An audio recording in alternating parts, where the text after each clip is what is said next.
आज की हमारी बातचीत में आपका स्वागत है। आज हम बर्ट्रैंड रसल की मशहूर किताब रिलीजन एंड साइंस के कुछ हिस्सों में एक गहरी डुबकी लगाने वाले हैं। हाँ।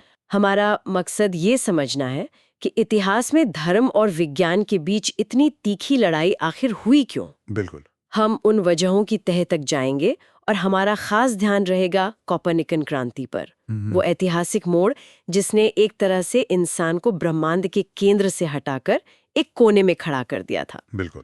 और रसल के विश्लेषण के जरिए हम ये देखेंगे कि ये सिर्फ कुछ तथ्यों की लड़ाई नहीं थी, बल्कि दुनिया को देखने के दो बिल्कुल अलग-अलग चश्मों की टक्कर थी। अच्छा। एक चश्मा जो आस्था और पुरानी किताबों पर यकीन करता था, और दूसरा जो अपनी आंखों से देखने और तर्क करने पर जोर देता था। और इस टकराव ने हमारी आज की दुनिया की सोच को घड़ा है। हाँ, और इसकी कहानी बहुत दिलचस्प है। तो चलिए बिल्कुल शुरू से शुरू करते हैं। रसल के हिसाब से जब हम विज्ञान और धर्म कहते हैं तो हमारा असल में मतलब क्या होता है? ये दोनों हैं क्या? रसल इसे बहुत साफ तरीके से समझाते हैं। वो कहते हैं कि विज्ञान का मतलब है चीजों को गौर से देखना, उन्हें परखना। ऑब्जर्वेशन। हाँ, ऑब्जर्वेशन। और उस आधार पर दुनिया के बारे में सच्चाई का पता लगाना। इसका मकसद ऐसे नियम खोजना है जिनसे हम भविष्य का अंदाजा लगा सकें। जैसे गुरुत्वाकर्षण का नियम हमें बताता है कि अगर हम सेब छोड़ेंगे तो वो नीचे ही गिरेगा, ऊपर नहीं जाएगा। ठीक है, ये तो हुआ विज्ञान। और धर्म? धर्म को रसल 3 हिस्सों में देखते हैं। पहला है चर्च या कोई संस्था, जैसे मंदिर, मस्जिद। राइट। दूसरा है नैतिक नियम, यानी क्या सही है और क्या गलत। लेकिन जो तीसरा हिस्सा है वही टकराव की असली जड़ है। रसल इसे क्रीड कहते हैं। हाँ, यानी मान्यताओं का एक ऐसा समूह जिसे बिना किसी सबूत के सच माना जाता है। ये वो बातें हैं जो किसी पवित्र किताब में लिखी हैं या पीढ़ियों से चली आ रही हैं। इसका कोई आसान सा उदाहरण दे सकते हैं? हाँ, रसेल एक बहुत मजेदार उदाहरण देते हैं। बाइबल में एक जगह लिखा है कि खरगोश जुगाली करता है। जुगाली? हाँ, जैसे गाय करती है। हाँ। अपने खाए हुए खाने को वापस मुंह में लाकर चबाता है। अब ये एक तथ्य का दावा है, लेकिन जब कोई वैज्ञानिक एक खरगोश को घंटों बैठकर देखता है तो उसे पता चलता है कि खरगोश जुगाली नहीं करता। ओह। बस यहीं से टकराव की शुरुआत हो जाती है।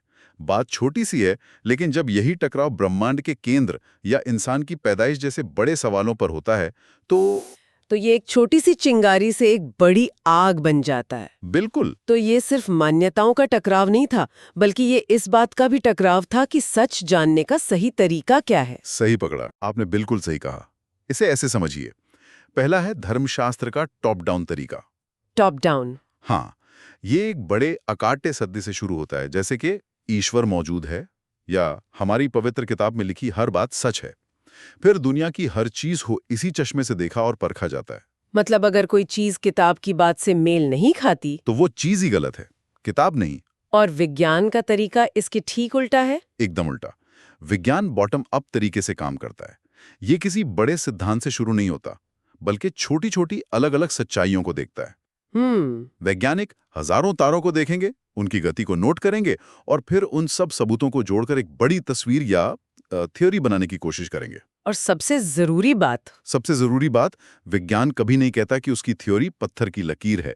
वो हमेशा कहता है अभी तक के सबूतों के हिसाब से ये सच लगता है, लेकिन अगर कल कोई नया सबूत मिला तो हम अपनी थ्योरी बदलने को तैयार हैं। वाह, तो ये लड़ाई असल में अथॉरिटी बनाम ऑब्जर्वेशन की थी। बिल्कुल। यानी क्या हम किसी बात को इसलिए माने क्योंकि किसी बड़ी किताब या महान इंसान ने ऐसा कहा है, या इसलिए माने क्योंकि हम उसे खुद देख और परख सकते हैं। यही इस पूरे संघर्ष का दिल है, और इसी सवाल ने इतिहास की सबसे बड़ी बौद्धिक लड़ाइयों में से एक को जन्म दिया। तो फिर बात करते हैं उस पहली बड़ी लड़ाई की। वो कौन सा मैदान था जहां ये दो दुनियाएं पहली बार आमने सामने टकराईं? तो वो मैदान था आसमान, और उस लड़ाई का नाम था कोपरनिकन क्रांति। सवाल बहुत सीधा था, है ना? हाँ, सवाल बहुत सीधा था। इस ब्रह्मांड के केंद्र में कौन है, हमारी पृथ्वी या फिर सूरज? सदियों से तो सब यही मानते थे कि पृथ्वी केंद्र में है। हाँ, चर्च और आम लोग टॉलेमी के सिद्धांत को मानते थे, जिसके मुताबिक पृथ्वी ब्रह्मांड के बीच में स्थिर है और सूरज, चांद, सितारे सब कुछ उसके चक्कर काटते हैं। और ये सुनने में भी सही लगता था। और धार्मिक किताबों से भी मेल खाता था, जिसमें इंसान को ईश्वर की सबसे खास रचना माना गया था। और फिर आए कोपरनिकस, जिन्होंने कहा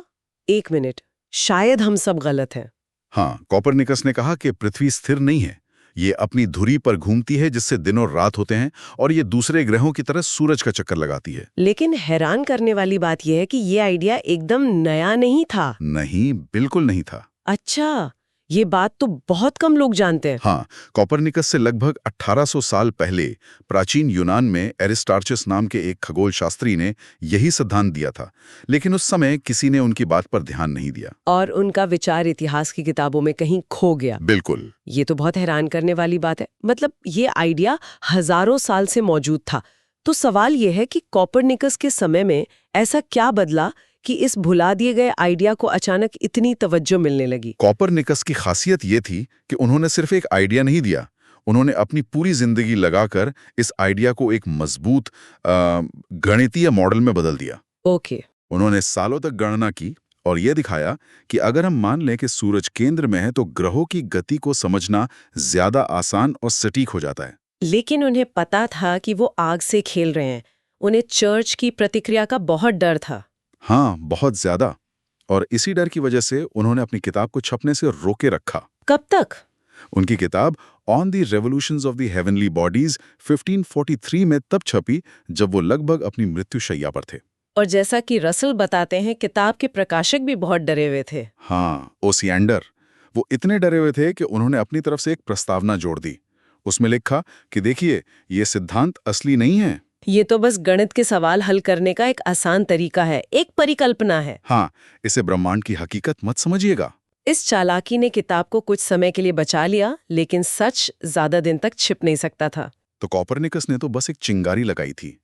इस आग को फैलाने का काम तो दूसरों ने किया, खास तौर पर केपलर और गैलीलियो ने। हाँ, केपलर का किरदार मुझे हमेशा बहुत दिलचस्प लगता है। वो एक वैज्ञानिक भी थे और एक तरह से रहस्यवादी भी। हाँ, जोहान्स केपलर एक अनोखे इंसान थे। वो मानते थे कि ब्रह्मांड में एक छिपा हुआ संगीत है और ग्रहों की कक्षाओं का संबंध ज्यामिति के 5 खास ठोस आकारों से है। ये विचार तो विज्ञान से ज्यादा ज्योतिष जैसे लगते हैं। बिल्कुल। लेकिन केपलर की महानता ये थी कि वो अपने इन प्यारे विचारों के गुलाम नहीं थे। इसका क्या मतलब हुआ? इसका मतलब ये कि जब उन्होंने उस समय के सबसे सटीक खगोलीय डेटा से अपने विचारों को मिलाया, तो उन्होंने पाया कि डेटा उनकी थ्योरी से मेल नहीं खा रहा। एक कमजोर वैज्ञानिक अपने डेटा को तोड़ मोड़कर अपनी थ्योरी में फिट करने की कोशिश करता, लेकिन केपलर ने अपने प्यारे विचार को छोड़ दिया और डेटा पर भरोसा किया। और इसी प्रक्रिया में उन्होंने एक ऐसी खोज की जिसने खगोल विज्ञान को हमेशा के लिए बदल दिया। हाँ, और वो खोज थी कि ग्रह गोल नहीं बल्कि अंडाकार रास्तों पर घूमते हैं। बिल्कुल, कि ग्रह दीर्घवृत्त यानी इलिप्सिस में घूमते हैं और सूरज उसके एक फोकस पर होता है। ये सुनने में शायद छोटी बात लगे, लेकिन ये एक बहुत बड़ी क्रांति थी। बहुत बड़ी। हजारों सालों से, अरस्तू के समय से ये माना जाता था कि आसमान की हर चीज दिव्य और पूर्ण है, इसलिए वो सिर्फ पूर्ण यानी एकदम गोल चक्कर ही लगा सकती है। केपलर ने इस हजारों साल पुरानी धारणा को सिर्फ एक झटके में तोड़ दिया। केपलर ने गणित से इसे साबित किया, लेकिन इस लड़ाई को आम जनता तक ले जाने का काम गैलीलियो ने किया। वो एक तरह के शोमैन थे, है ना? आप कह सकते हैं। गैलीलियो गैलीली की सबसे बड़ी ताकत थी उनकी दूरबीन यानी टेलीस्कोप। उन्होंने टेलीस्कोप को आसमान की तरफ घुमाया और ऐसी चीजें देखी जो किसी ने पहले कभी नहीं देखी थी। और ये चीजें सीधे सीधे पुरानी पृथ्वी केंद्रित सोच पर हमला कर रही थी। बिल्कुल। जैसे कि बृहस्पति के चांद। हाँ, उन्होंने देखा कि बृहस्पति ग्रह के चारों ओर 4 छोटे-छोटे पिंड घूम रहे हैं। ये अपने आप में एक छोटा सा सौर मंडल था। भी हो सकता था अगर शुक्र सूरज का चक्कर लगा रहा हो। बिल्कुल। और उन्होंने ये भी तो दिखाया था कि चांद कोई चिकनी चमकदार गेंद नहीं है। हाँ, उन्होंने दिखाया कि चांद की सतह पर भी हमारी पृथ्वी की तरह ऊंचे ऊंचे पहाड़ और गहरी घाटियां हैं। उन्होंने सूरज पर काले धब्बे देखे। इन सभी खोजों ने उस यूनानी विचार की धज्जियां उड़ा दी कि खगोलीय पिंड पूर्ण और बेदाग होते हैं। और फिर उनकी वो मशहूर कहानी है पीसा की झुकी हुई मीनार वाली। हाँ, कि उन्होंने मीनार पर चढ़कर अलग अलग वजन की 2 गेंदें एक साथ गिराईं। क्या ये सच में हुआ था? शायद ये सिर्फ एक कहानी हो, लेकिन ये कहानी एक बहुत बड़ी सच्चाई का प्रतीक बन गई। अरस्तू ने सिखाया था कि भारी चीजें हल्की चीजों से ज्यादा तेजी से गिरती हैं। और गैलीलियो ने प्रयोग करके दिखाया कि ऐसा नहीं होता। बिल्कुल। ये इस बात का प्रतीक था कि 1-2 हजार साल पुरानी किताब में लिखी बात के बजाय अपनी आंखों से किए गए प्रयोग पर भरोसा करना चाहिए। जाहिर है, ये सब देखकर चर्च के लोग चुप नहीं बैठे होंगे। उन्होंने इसे अपने अधिकार पर सीधा हमला माना होगा। हाँ, और बात बहुत बढ़ गई 1616 में चर्च की सबसे ताकतवर संस्था इंक्विजिशन ने गैलीलियो को हुक्म दिया कि वो कोपरनिकस के विचारों को मानना और पढ़ाना बंद कर दें। गैलीलियो कुछ साल चुप रहे। हाँ, लेकिन सच को दबाना उनके लिए मुश्किल था। 1632 में उन्होंने अपनी किताब dialogues on the two greatest systems of the world छापी। और इसके बाद उन पर रोम में मुकदमा चलाया गया। ये विज्ञान के इतिहास के सबसे नाटकीय पलों में से एक है। हाँ, और चर्च का फैसला बहुत सख्त और साफ था। उन्होंने फैसला सुनाया कि ये विचार कि सूरज ब्रह्मांड के केंद्र में है, धर्मशास्त्र में मूर्खतापूर्ण, बेतुका और पूरी तरह से विधर्मी है। और ये कहना कि पृथ्वी घूमती है, वो कम से कम एक गलत विश्वास है। यहाँ एक पल के लिए चर्च के नजरिए से सोचना भी जरूरी है शायद। उनके लिए तो ये सिर्फ एक खगोलीय तथ्य का सवाल नहीं था। नहीं, बिल्कुल नहीं। ये हजारों साल पुरानी सामाजिक और नैतिक व्यवस्था की नींव पर हमला था। अगर इंसान ब्रह्मांड के केंद्र में नहीं है तो शायद ईश्वर की बनाई दुनिया का पूरा मतलब ही बदल जाता है। आपकी बात बिल्कुल सही है। उनके लिए ये अपने पूरे अस्तित्व की लड़ाई थी। अगर बाइबल एक छोटी सी खगोलीय बात पर गलत हो सकती है, तो फिर उसकी बाकी बातों पर कैसे भरोसा किया जाए? ये डर उनके लिए बहुत वास्तविक था। बिल्कुल, इसीलिए उन्होंने इतनी सख्ती दिखाई। और गैलीलियो को जो सजा मिली वो बहुत अपमानजनक थी। उन्हें अपने घुटनों पर बैठकर सार्वजनिक रूप से अपने विचारों को झूठा कहना पड़ा। उन्हें कहना पड़ा कि वो अपने जीवन भर की खोज को अभिशाप और घृणा की नजर से देखते हैं। सोच कर देखिए उस इंसान पर क्या गुजरी होगी। अपनी पूरी जिंदगी की मेहनत, वो सच जिसे उन्होंने अपनी आंखों से टेलीस्कोप में देखा था, उसे सबके सामने झुटलाना पड़ा। इसके बाद उन्हें जिंदगी भर के लिए घर में नजरबंद कर दिया गया। हाँ, और चर्च ने कोपरनिकन सिस्टम सिखाने वाली सभी किताबों पर पाबंदी लगा दी, जो 1835 तक चली। तो ग्रहों की लड़ाई तो चर्च ने जबरदस्ती जीत ली, कम से कम कुछ समय के लिए। क्या और भी ऐसे मैदान थे जहां ये लड़ाई चल रही थी? हाँ, एक और छोटा लेकिन दिलचस्प मैदान था धूमकेतु, यानी कॉमेट्स। अच्छा, धूमकेतु। हाँ, सदियों से माना जाता था कि धूमकेतु आसमान में होने वाली कोई प्राकृतिक घटना नहीं है, बल्कि ये ईश्वर की तरफ से भेजे गए अपशगुन हैं। किसी राजा की मौत, युद्ध या महामारी की चेतावनी। बिल्कुल। रसल बताते हैं कि एक पोप कैलिक्सटस तृतीय ने तो 1456 में एक बड़े धूमकेतु के दिखने पर लोगों को प्रार्थना करने का आदेश दिया था, ताकि कोई अनहोनी टल जाए। और विज्ञान ने इस धारणा को कैसे बदला? धीरे धीरे हेली और न्यूटन जैसे वैज्ञानिकों ने साबित कर दिया कि धूमकेतु भी ग्रहों की तरह ही प्राकृतिक नियमों से बंधे हैं। वे भी सूर्य का चक्कर लगाते हैं। हाँ, और गुरुत्वाकर्षण के नियमों का पालन करते हैं। हेली ने तो एक धूमकेतु की वापसी की एकदम सटीक भविष्यवाणी भी कर दी, जिसे आज हम हेली के धूमकेतु के नाम से जानते हैं। ये एक और जीत थी जहां ईश्वर के सीधे हस्तक्षेप की जगह प्राकृतिक नियमों ने ले ली थी। बिल्कुल। खगोल विज्ञान की लड़ाई शांत होने के बाद ये संघर्ष एक नए मैदान में शुरू हुआ, और शायद ये चुनौती धर्म के लिए पहले से भी बड़ी थी। हाँ, रसल का मानना है कि विकासवाद का सिद्धांत धर्मशास्त्र के लिए खगोल विज्ञान से भी ज्यादा सीधी और गहरी चुनौती थी। ऐसा क्यों? क्योंकि खगोल विज्ञान ने तो सिर्फ ब्रह्मांड में इंसान की जगह पर सवाल उठाया था, लेकिन डार्विन के विकासवाद ने तो इंसान के होने की पूरी कहानी पर ही सवाल खड़ा कर दिया। पारंपरिक कहानी तो यही थी कि ईश्वर ने दुनिया को 6 दिनों में बनाया। हाँ, बाइबल की बुक ऑफ जेनेसिस के अनुसार ईश्वर ने हर जीव जंतु और पौधे की प्रजाति को अलग अलग और अंतिम रूप में बनाया।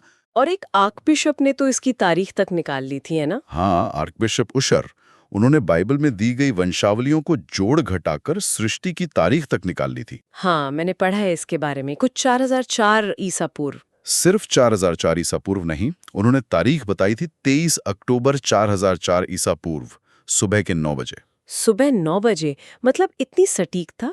ये तो लगभग मजाक लगता है, लेकिन ये दिखाता है कि वो लोग इस कहानी को कितना शाब्दिक रूप से सच मानते थे। बिल्कुल। और इसी शाब्दिक सच्चाई से विज्ञान का सीधा टकराव हुआ, विकासवाद का सिद्धांत कि जीवन सरल रूपों से धीरे धीरे विकसित होकर आज के जटिल रूप में पहुंचा है। और इंसान भी बंदर जैसे पूर्वजों से विकसित हुआ है, ये बाइबल की कहानी से बिल्कुल मेल नहीं खाता था। इसने धर्मशास्त्र की बुनियाद पर ही हमला कर दिया। और ये लड़ाई आज भी कई जगहों पर जारी है। हाँ, जारी है। तो इस पूरी चर्चा को अगर हम समेटें तो रसेल के विश्लेषण से बड़ा सबक क्या मिलता है? सबसे बड़ा सबक ये है कि धर्म और विज्ञान का संघर्ष सिर्फ कुछ तथ्यों पर नहीं था, ये दुनिया को जानने के दो बुनियादी तरीकों की लड़ाई थी। एक तरीका जो कहता है सच हमें ऊपर से किसी पवित्र किताब या पैगंबर के जरिए मिलता है, और दूसरा तरीका जो कहता है नहीं, सच हमें नीचे से, दुनिया को देखकर, प्रयोग करके और तर्क करके खोजना पड़ता है। कोपर्निकन क्रांति ने इंसान को ब्रह्मांड के सिंहासन से उतार दिया। ये सिर्फ एक वैज्ञानिक तथ्य नहीं था, ये एक बहुत बड़ा मनोवैज्ञानिक झटका था। बहुत बड़ा। जिस इंसान को लगता था कि ये सारी कायनात उसी के लिए बनी है, उसे अचानक पता चला कि वो तो बस एक मामूली से ग्रह पर रहने वाला एक जीव है, जो एक साधारण से तारे का चक्कर लगा रहा है। और रसेल इस चर्चा को एक बहुत ही गहरे और दिलचस्प सवाल के साथ छोड़ते हैं ना। हाँ, और यही इस पूरी बातचीत का सबसे जरूरी हिस्सा हो सकता है। रसल कहते हैं कि धर्म का एक पहलू इन कहानियों और सिद्धांतों से परे भी है। वो एक भावना है, एक एहसास है। बिल्कुल, जैसे रात में तारों भरे आसमान को देखकर विस्मय में डूब जाना, या इंसानियत के दुख को देखकर उसे कम करने की गहरी इच्छा महसूस करना। इसे हम एक धार्मिक भावना कह सकते हैं। तो सोचने वाली बात यह है, क्या ये धार्मिक भावना उन पुरानी कहानियों और सिद्धांतों के बिना जिंदा रह सकती है, जिन्हें विज्ञान एक एक करके चुनौती दे रहा है? हाँ। क्या ज्ञान की खोज, जो हमें ब्रह्मांड में हमारी मामूली जगह का एहसास कराती है, उसके साथ साथ उस गहरी विस्मय की भावना को बनाए रखना मुमकिन है? या फिर उस भावना को जिंदा रहने के लिए उन पुरानी कहानियों का सहारा लेना ही पड़ेगा, भले वो तथ्यात्मक रूप से सच ना हो? ये एक ऐसा सवाल है जिसका जवाब शायद विज्ञान के दायरे से बाहर है, और हर किसी को अपने लिए खोजना होगा।